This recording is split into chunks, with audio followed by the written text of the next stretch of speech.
Rev, last week you told us the story of how Muhammad Ali and the godfather of soul, James Brown, launched you into the national spotlight. Here now is a look at that.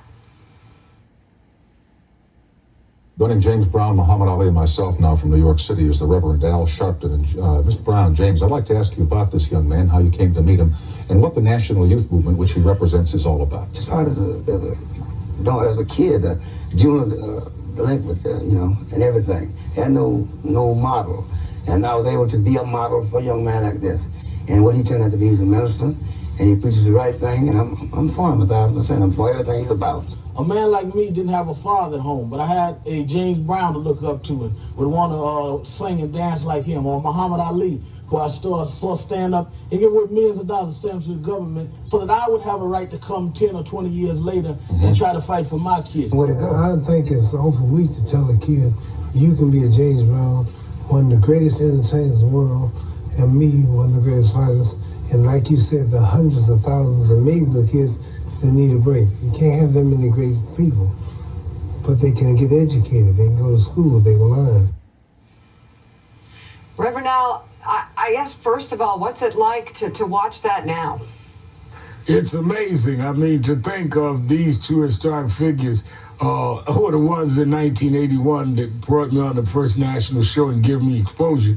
But it shows who they were. It shows what Ken's talking about. To think Muhammad Ali would come and do a national show. This is the biggest guy in the world. To help a guy with a youth group. I was in my mid-20s. Showed who he was and showed who James was. And I think that people don't understand that side of them. There was no self-interest for either one of them to give a platform to a guy with a young civil rights group out of Brooklyn, New York. But they wanted to inspire people. And I've seen Ali do that over and over and over again. The last time he fought at the Garden, a kid that had come into Hotel Pennsylvania, which was then the Staten Hilton, talking about his grandmother, and Pat Patterson, his bodyguard, pushed him away. And Ali said, well, what happened to your grandmother? She said, she's dying of cancer. I need some help at the hospital.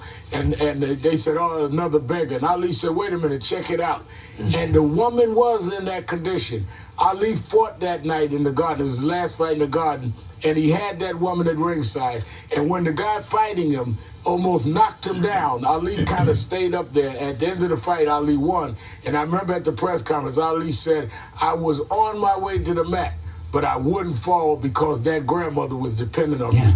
That's what motivated Muhammad Ali. Right. Yeah, the Reverend, that's such a great story. Ken, you've mentioned more than once now that you thought that Muhammad Ali was the most beloved man on the planet, beloved person on the planet when he died. And we were struggling earlier to say that we can't really figure out who that might be right now. But why do you think, which frankly speaks to how important he was, that he could achieve that title, why do you think he's still so relevant today, a number of years after his passing? Well, I think it's because he intersects with so many of the things. The stuff that he brought out that seems so divisive, that seems so radical, that seemed beyond what we were willing to accept from the way athletes are supposed to behave, from what he was saying about the Vietnam War, what he was doing or not doing, the generosity that Reverend Al is talking about, which is throughout this film, which, by the way, is co-directed by my oldest daughter, Sarah Burns, and her husband, David McMahon. We worked on Central Park 5 together, as Al knows. It's an amazing thing. There was a story that in the Fifth Street Gym where Angelo Dundee comes to him and says, there's a guy in a wheelchair there. He's going to tell you he's Roy Campanella, the great Dodger star who was in a car accident and paralyzed. He says, he's going to ask for money. Don't give it to him. And Angelo Dundee looks around and Muhammad Ali is ripping off bills and giving to this guy. And he comes up and he says, why? He's just a hustler. He says, but we have legs and... Yeah. And that was Muhammad Ali all the way. And people began to understand that generosity extended way beyond the contours of boxing, but into our lives. So he speaks to us at the very end of our film when Howard Bryant is doing a kind of valedictorian speech about him, a beautiful speech. We cut away to a woman on the Brooklyn Bridge protesting. And we don't show you what the protest is. It's just a protest. And she's wearing a simple black T-shirt with white letters that says Muhammad Ali. All she needed to go to this demonstration was what our film is about. Freedom. It's very hard for a black person to escape the specific gravity of white injustice in this country.